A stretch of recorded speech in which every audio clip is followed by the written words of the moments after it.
Midi 11 sur les ondes de la chaîne Inter. RTCI nous réunit dans la bonne humeur plus que jamais. À midi 30, on aura avec nous un directeur d'école qui est en train de construire un théâtre dans son école et une médiathèque de ses propres mains. Fouet Hamdi sera des nôtres, accompagné par Yassine Dissi qui vient le soutenir pour lever des fonds. Mais avant, on accueille tout de suite, comme annoncé, donc ce groupe d'enseignants. D'abord Inès Benzoubier, bonjour. Bonjour Ahlem. Hela Ayed, bonjour. Bonjour. Vous êtes accompagné également par Wassel Bahri, bonjour. Merci d'être des nôtres. Vous êtes secrétaire général de l'APF. Tout à fait. Et vous êtes tous les droits ici pour nous parler de ce projet extraordinaire, Dream Bigger, c'est bien ça. Donc rêver plus grand, c'est ainsi que l'on pourrait traduire. Alors parlez-moi de cette aventure extraordinaire. Vous avez réussi à remotiver des enseignants qui étaient complètement démotivés au départ, qui ne savaient plus quoi faire de leur vie, des étudiants de Bizert, des étudiants en marketing, et ces étudiants au final se retrouvent dans les JCC puisqu'ils ont produit, créé un doc. Donc vous allez d'abord nous parler de la genèse de cette aventure. Comment est-ce que les choses ont démarré? Qui y va? Allez, qui y va? Inès. Inès, très bien. Alors les choses ont commencé dans une salle de classe. C'était dans le cadre d'un cours de marketing événementiel où moi j'exerce en fait par du learning by doing. Donc voilà. Et là je leur ai proposé de toucher au marketing événementiel en préparant un événement qui touche à leur actualité, qui touche à leurs problématiques. On est resté 12 heures, 4 séances de 3 heures à brainstormer là-dessus. Et finalement, le thème est sorti. On ne rêve plus, on n'a plus confiance en nous. Qu'est-ce qu'on fait? Ce que je leur ai dit à l'époque, alors c'était en octobre 2014. Compte tenu de tout ça, qu'est-ce que vous voulez? Ils ont répondu tout simplement, on veut réapprendre à rêver. Et on veut réapprendre aussi à voyager en nous pour retrouver nos ressources qui sont cachées et peut-être bien être accompagnés.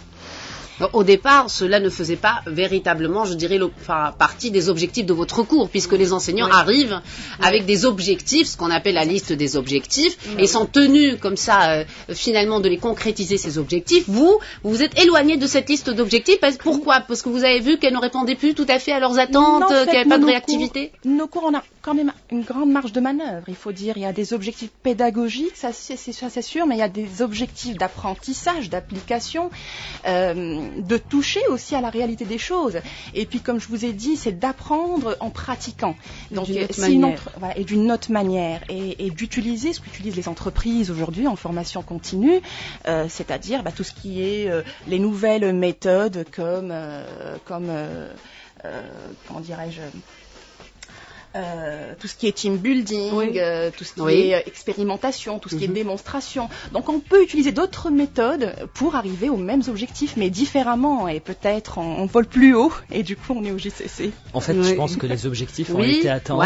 En fait, les objectifs ont été atteints, c'est la forme qui change. En fait, le fond, ils étaient dans un cours d'événementiel et ils sont partis sur un événement avec différentes formes. Donc il y avait la musique, il y avait le théâtre, il y avait la peinture, mais c'est la forme. Ils ont été mis en situation et ils ont pu créer eux-mêmes en étant accompagnés en fait. Alors je pose justement la question des objectifs. Pourquoi? Parce qu'aujourd'hui, il est vrai qu'on a des étudiants qui sont démotivés et ils sont très nombreux. Ces étudiants, ils sont loin d'exister uniquement à Bizert. On les retrouve dans toute la République et dans différentes disciplines. Mais on a également des enseignants qui sont extrêmement malheureux parce qu'ils ont une liste d'objectifs qu'ils n'arrivent pas à concrétiser. Ils sont malheureux. Ils sont face à des enseignants avec lesquels ils ont l'impression qu'ils ne communiquent pas. Et ces enseignants se demandent quoi faire de leur métier, ce qu'ils vont devenir, et ils sont très nombreux, ces enseignants. Ils sont vraiment. Non, je parle des enseignants. Il y a des enseignants qui sont très malheureux aujourd'hui et qui n'arrivent pas à voir l'épanouissement qu'il faut dans leur métier. Donc je me dis peut-être que justement il est temps de revoir ses objectifs et de revoir sa méthodologie. Ou plutôt révolutionner en fait la méthodologie pour arriver aux objectifs différemment. Il y a différents chemins pour arriver à Rome. Donc finalement, on peut arriver à atteindre des objectifs pédagogiques, comme je vous ai dit, mais à travers d'autres méthodes et à travers d'autres voies. Voilà. Alors, vous entendez ressusciter le rêve chez les jeunes, leur faire découvrir des ressources cachées en eux. Et là, comment vous en êtes arrivé à ce doc? Expliquez-moi.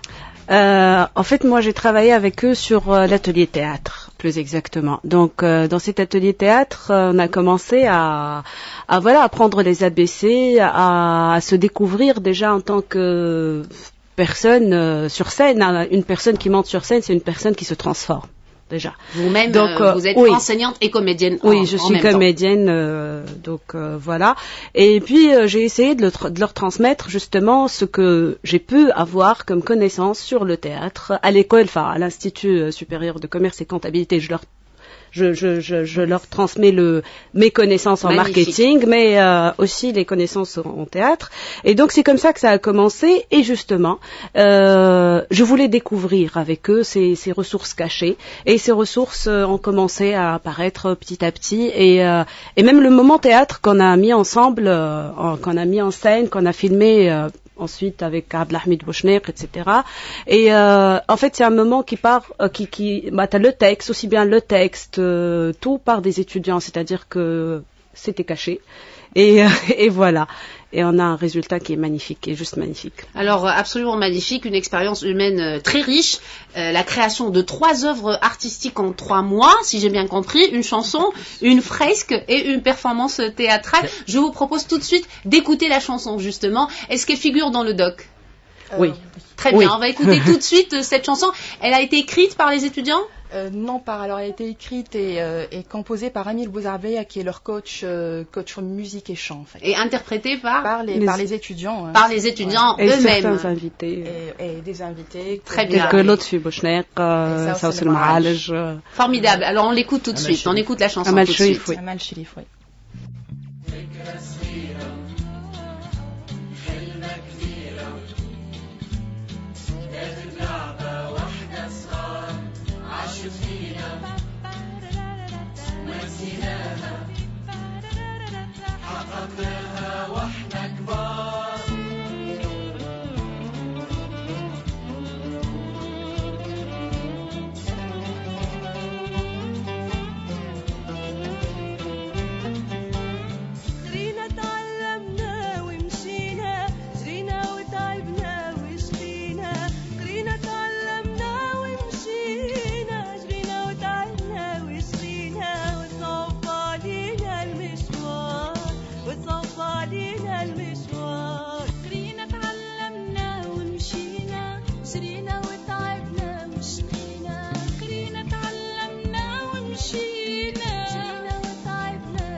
صارنا وأمنا بعد الليل يطلع نار بعد الليل يطلع نار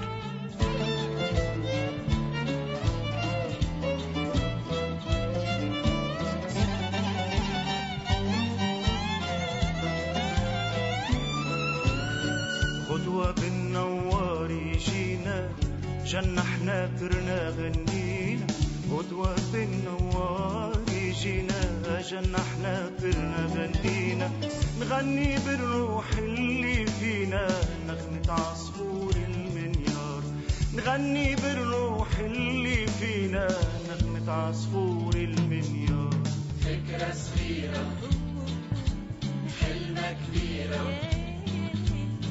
لعبت لعبة واحنا صغار عاشت فينا نسيناها حققناها واحنا كبار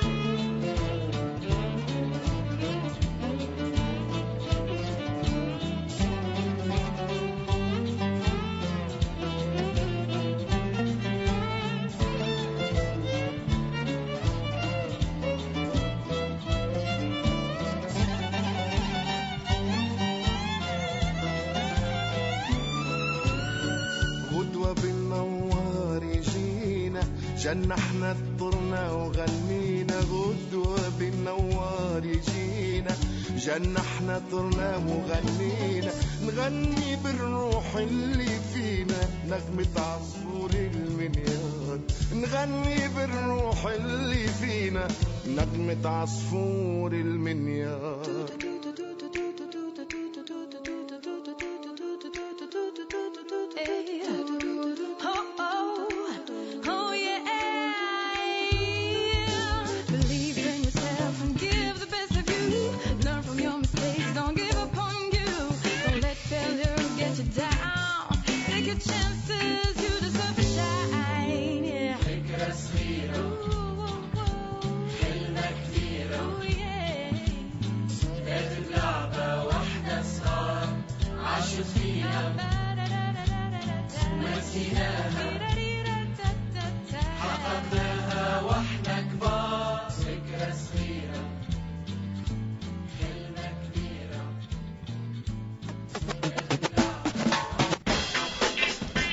Superbe chanson. Là, je garde. C'est une chanson que l'on va garder sur RTCI. Très belle chanson.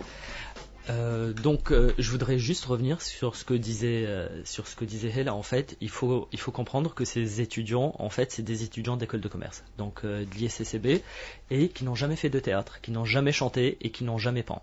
Donc c'est une aventure qui a duré quelques mois et ils ont pu en fait grâce au coach qu'on remercie donc à savoir Safsan Maalej, Lotfi Bouchner qui a mis à notre disposition son studio d'enregistrement et cette chanson a été enregistrée dans des vraies conditions donc d'enregistrement et en fait ils ont pu sortir quelque chose donc en dehors donc ils ont repoussé leurs limites donc il faut comprendre que c'est des étudiants quand ils sont arrivés ils étaient tout timides ils étaient renfermés sur eux-mêmes mais ils avaient la volonté d'aller plus loin et ils avaient verbalisé en fait le fait qu'ils voulaient réaliser leurs rêves donc ces coachs qui les ont accompagnés ont pu réellement ressortir et faire ressortir d'eux le meilleur en fait pour arriver à un résultat donc une chanson une performance théâtrale et une toile qui a été peinte à 12 mains. Voilà, je rappelle aux auditeurs qui viennent de prendre le train en marche qu'on parle d'une très belle aventure aujourd'hui Dream Bigger, rêver plus grand, une aventure où des étudiants de commerce, des étudiants en licence de marketing plus exactement, ont pu réaliser en 6 mois en tout juste 6 mois, 3 œuvres artistiques, une chanson, une fresque et une performance théâtrale, une façon de réapprendre à être étudiant, mais aussi une façon pour les enseignants de réapprendre leur métier. J'ai avec moi Inès Benzoubir, Wassel Bahri et Hela Ayed pour en parler. Voilà. Moi, je dirais, pour les enseignants, c'est pas pour réapprendre leur métier, mais pour réapprendre à aimer leur métier. Pour réenchanter. Réenchanter l'enseignement, réenchanter la formation continue initiale et moi, je me souviens d'un moment, la semaine dernière, où j'avais montré les bandes annonces à des collègues. Ils avaient les larmes aux yeux. Et il y avait un mot qui m'avait touchée, parce que moi, j'ai suivi avec les larmes. Et donc, et ben là, ce que tu nous montres, Inès, ça nous fait aimer notre métier. Merci. Oui. Donc ça d'un côté. D'un autre côté, ça apprend également aux étudiants qu'il est possible de réaliser des choses, c'est possible de sortir de ces zones de confort, qu'il n'y a pas que le savoir, qu'il y a le savoir-faire, le savoir-être aussi, qui sont très importants, et puis les compétences transversales qu'il faudrait qu'ils apprennent tout au long de leur cursus. Voilà, avis aux étudiants et aux enseignants qui sont à l'écoute parmi les auditeurs de RTCI, et je sais qu'ils sont très nombreux. Alors tout ceci se retrouve dans les JCC. Alors, expliquez-moi concrètement comment cela va se passer. Oui, en fait, je voudrais juste souligner le fait que, comme toute aventure, cette aventure a connu des difficultés, beaucoup de difficultés. En fait, j'aimerais bien aussi souligner le fait qu'on aimerait bien avoir la participation ou l'encouragement du ministère de l'Enseignement supérieur, parce que malheureusement, on l'a pas jusqu'à aujourd'hui. Ce serait une bonne idée. Voilà, exactement. Et justement, mais par contre, on a eu les encouragements des responsables des JCC, qui ont été très sensibles, notamment Brahim El-Taïf, très sensible au moment théâtral. Karim Hermedi aussi, voilà, responsable de la programmation. Tout à fait, en fait, on leur a parlé du projet et c'est vrai que l'idée est partie comme ça, de présenter ça et de profiter de la plateforme des JCC. Ils ont tout de suite adhéré en fait. Donc le film documentaire sera programmé lors des journées cinématographiques de Carthage et les bandes annonces seront diffusées dans 80 salles. Non, on a demandé le maximum de salles, donc j'espère qu'on aura le... On n'en a pas, je doute qu'on en ait 80, je doute qu'on en ait... 80, enfin les projections. Ah d'accord, 80 projections. L'avant-première du film est programmée... Pas 80, mais bon, on va essayer d'en avoir 100 s'il le faut. On espère avoir 200. Je crois que cette année, il y a une programmation très riche en fait. Oui, très, très on va avoir une belle édition cette année. L'avant-première du film est programmée pour le 27 novembre. Exactement. Donc bravo. À Théâtre El Hamra. Voilà. Oui. Voilà, c'est sur invitation parce que c'est une avant-première, mais après, bon, ça peut également être projeté. C'est surtout dans les régions parce qu'on envisage aussi de généraliser l'expérience et puis tourner dans les facs. Voilà, exactement. Aller dans les facs. C'est ce que parce que c'est une très belle initiative et elle gagnerait justement à être diffusée très largement et suivie notre objectif, par les pédagogues, les enseignants et les étudiants. Écoutez, merci beaucoup Inès Benzoubir, Wassel Bahri, Hela Ayed. Je vous laisse le mot de la fin. Merci Ahlem. Le mot de la fin. Moi, je vais laisser le mot de la fin à Hela et à Wassel, parce que je dirais que ce projet n'aurait jamais vu le jour sans une équipe aussi soudée. Merci d'avoir été là. C'était parti d'un cours, d'une salle de classe à Jerzouna. Et grâce dans une école primaire à Jerzouna. Voilà, exactement, qu'on loue pour pouvoir... voilà. Et donc, je vous laisse le mot de la fin. Merci beaucoup. Moi, je lance un appel, en fait. Je dis qu'on a fait j'espère qu'il y aura beaucoup de personnes avec nous, qu'on continue l'aventure, tout simplement.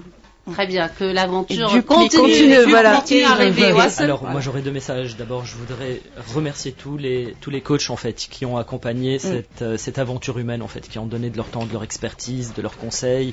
Et c'est pas évident, compte tenu du contexte actuel. On est tous pris par nos métiers en parallèle. Et moi, j'aimerais bien les citer, si vous me permettez. Allez-y, rapidement. Alors, أمير بوزعبية أمل شريف هدي فاهم هدي هلال سوسن معالج هالة عياد أمل بن عطية إيمان بودن et les parents Lotfi Bouchner, Lies El Gharbi, Nissaouini également. Merci. Voilà. On n'oublie pas les étudiants aussi. Les étudiants aussi. J'espère qu'ils sont à l'écoute. Oui, ils le sont. Les étudiants, juste un appel aux étudiants. Donnez-vous les moyens, rêvez, poussez vos limites. Et puis en plus, c'est une excellente préparation pour le monde professionnel. N'oublie pas qu'il ne faut pas oublier que les études, en fait, c'est juste un passage et que in fine, l'objectif, c'est d'être prêt pour un monde professionnel et voilà quoi. Merci beaucoup. Rêver plus grand et dream bigger. Dream bigger, voilà, ce sera le mot de la fin. Merci Inès Benzoubil, Wassel Bahri et Laïe d'avoir été nos invités et de nous avoir donné à rêver. Dans quelques minutes, nous allons parler d'une deuxième aventure, une très belle aventure. On reçoit un directeur d'école, Foued Hamdi. Il est en train de construire de ses propres mains un théâtre et une médiathèque dans son école. Il sera accompagné par Essine Erdissi qui vient le soutenir pour lever des fonds pour concrétiser cette aventure. On revient juste après le prochain titre concocté par Waf et Bouzaïd. Le prochain titre concocté par Waf et Bouzaïd.